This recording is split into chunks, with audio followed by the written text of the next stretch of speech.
పూర్వకాలపు సంగతులను మీరు తలుచుకోవద్దు. గతంలో నీకు నష్టం వచ్చింది ఒక విషయంలో, అది నువ్వు చేసిన పొరపాటు కావచ్చు, ఎవరో చేసిన పొరపాటు కావచ్చు, నీకు నష్టం కలిగింది ఏ విషయంలోనైనా.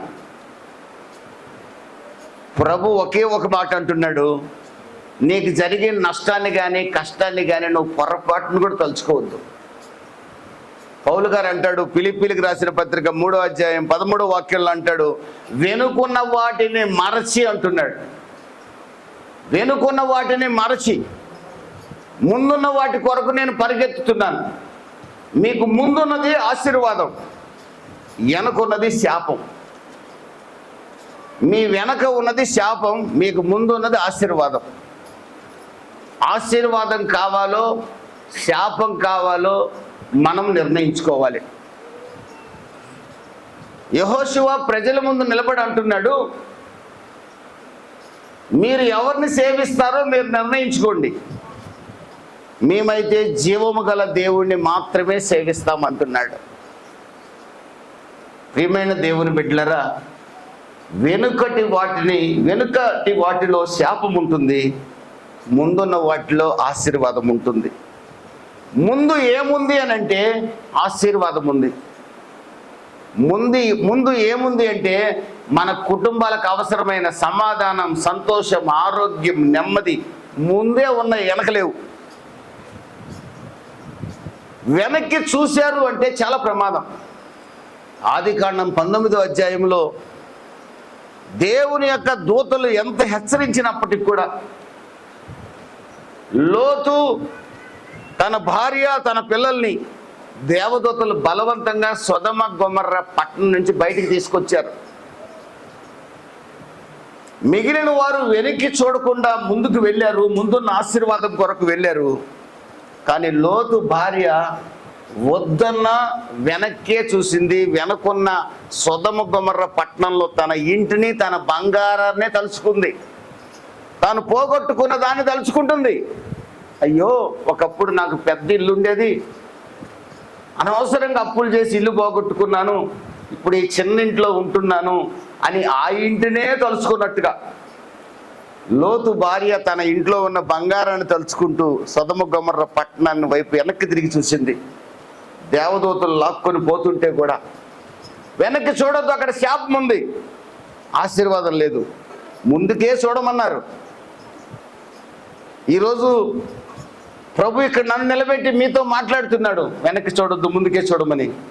ఆ రోజు దేవదూతలు లోతు భార్యకి చెప్పారు, ముందుకే చూడు వెనక్కి చూడొద్దని.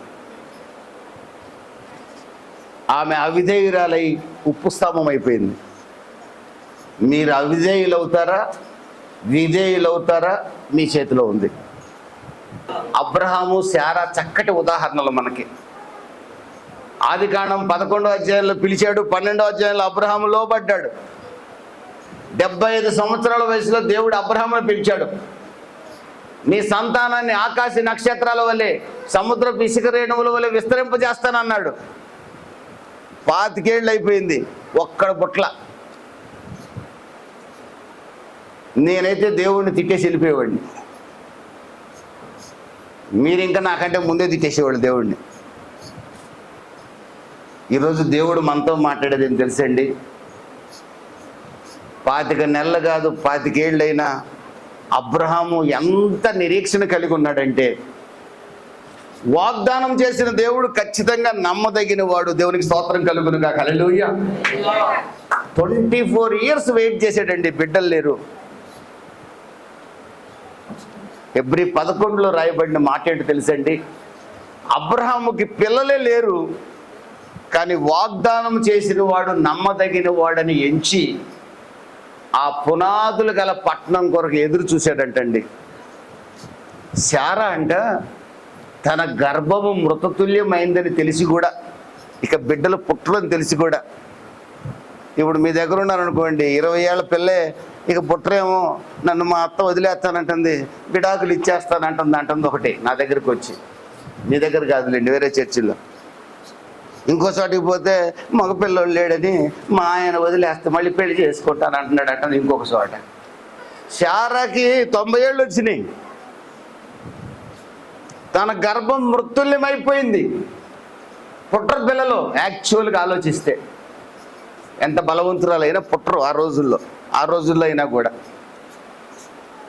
కానీ వాగ్దానం చేసిన దేవుడు చచ్చిపోయిన గర్భాన్ని బతికించగలవాడని శారా నమ్మింది. చప్పట్లు కొట్టి ప్రభువు నమ్మని కనపడి.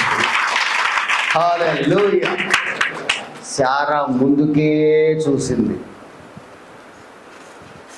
మృతతుల్యమైన చనిపోయిన గర్భాన్ని తెలుసుకొని ఆ గర్భసంచి ఏమంటారు దాన్ని? గర్భసంచి అంటారు తెలుగులో, ఇంగ్లీష్లో విట్రసా అంతేనా?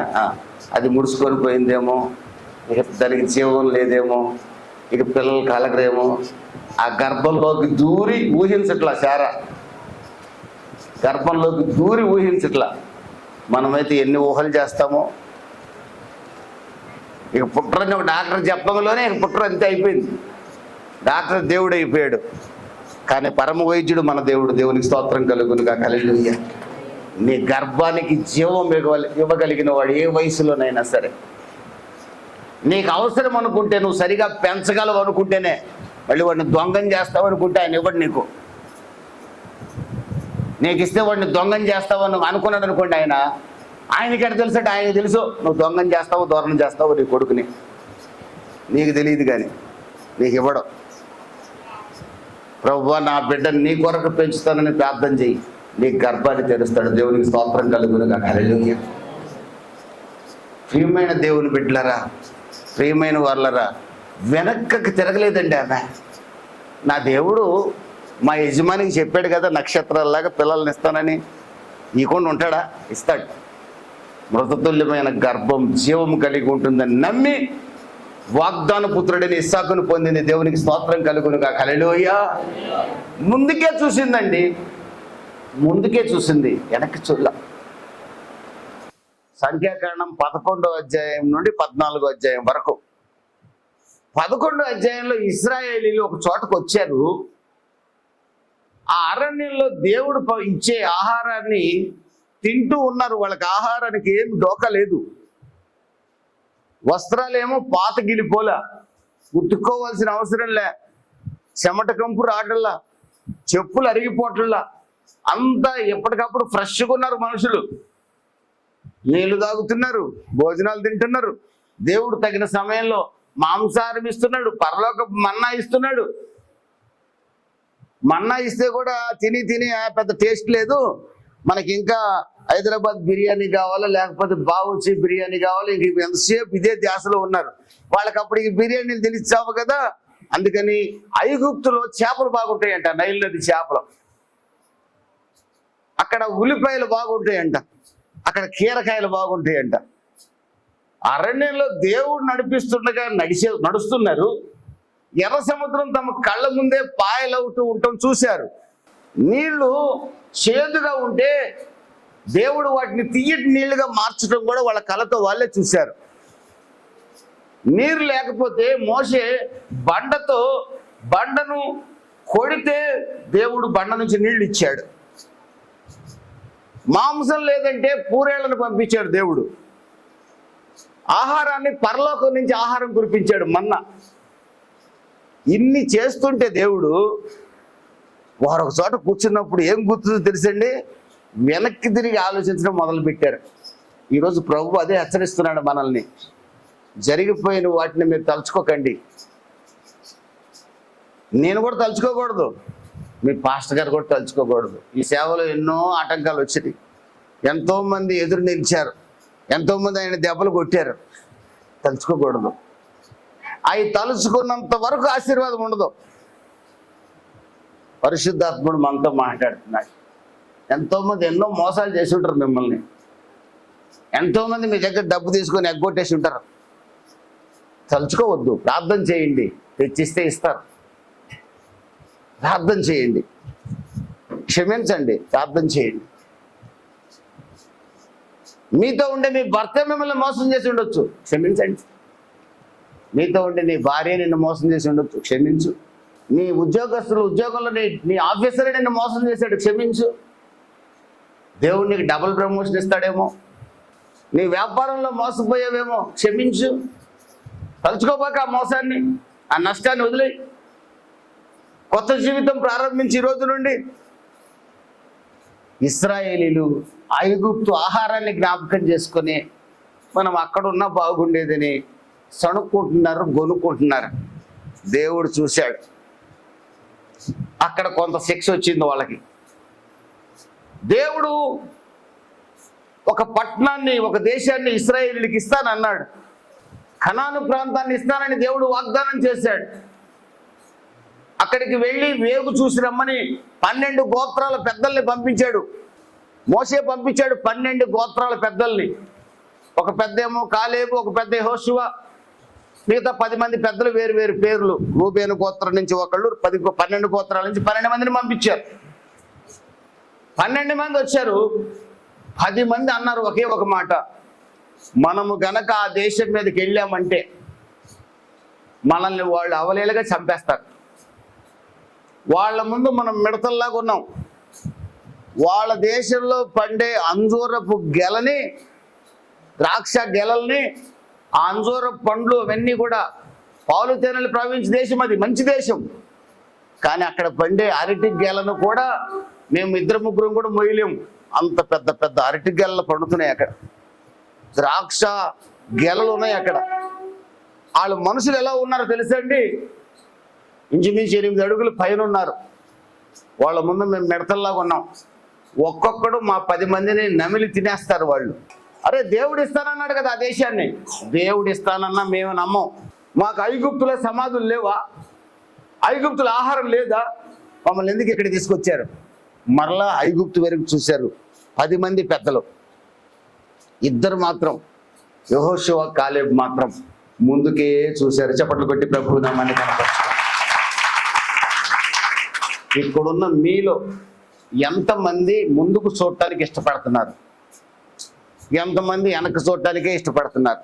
దయచేసి వెనక్కి చూడొద్దు, జరిగిపోయిందని వదిలేయండి.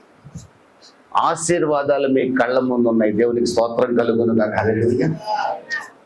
వాళ్ళు వెనక్కి చూశారండి. దాని ఫలితం ఏంటో తెలుసా? ఐగుప్తు దేశం నుండి బయలుదేరిన వాళ్ళలో 20 సంవత్సరాలు పైబడిన యవ్వనస్తులు, 20 సంవత్సరాలు పైబడిన వాళ్ళని యవ్వనస్తులు అంటారు. 20 సంవత్సరాలు పైబడిన యవ్వనస్తుల్లో యెహోషువ కాలేబు తప్ప మిగిలిన వాళ్ళందరూ అరణ్యంలోనే హతులైపోయారు, చనిపోయారు. 40 years తిరిగేటప్పుడు వాళ్ళు దేవుని యొక్క కోపానికి లక్షల మంది చనిపోయారు అరణ్యంలో. 2 బతికారు. ఇక వాగ్దాన దేశానికి చేరినోళ్ళు ఎవరు అంటే ఐగుప్తులో పుట్టిన చిన్నపిల్లలు, అరణ్యంలో పుట్టిన పిల్లలు. వీళ్ళు మాత్రమే వాగ్దాన దేశంలో చేరారు. పెద్దలు ఎవ్వరు చేరల. 6 లక్షల మంది బయలుదేరితే 2 మాత్రమే బతికారండి. 5,99,998 మంది చనిపోయారు.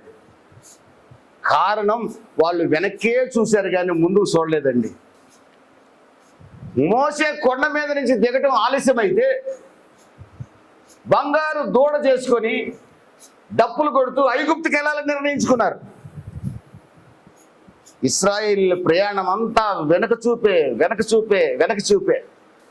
ప్రియమైన దేవుని బిడ్డలారా, ఆ యెహోషువ కాలేబులుగా మీరుండాలి. మీలో ప్రతి ఒక్కరూ యెహోషువ కాలేబులుగా మారాలి.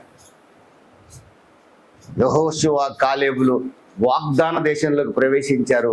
వాగ్దాన దేశాన్ని స్వతంత్రించుకున్నారు. మిగిలిన వాళ్ళు ఎవ్వరూ వాగ్దాన దేశంలోకి వెళ్ళాల, అరణ్యంలోనే కూలిపోయారు. కారణం వాళ్ళు వెనక్కే చూశారు కాబట్టి. ఈ రోజున మీ తీర్మానం ఏంటి? లోతు భార్య వల్లే వెనక్కి చూస్తారా?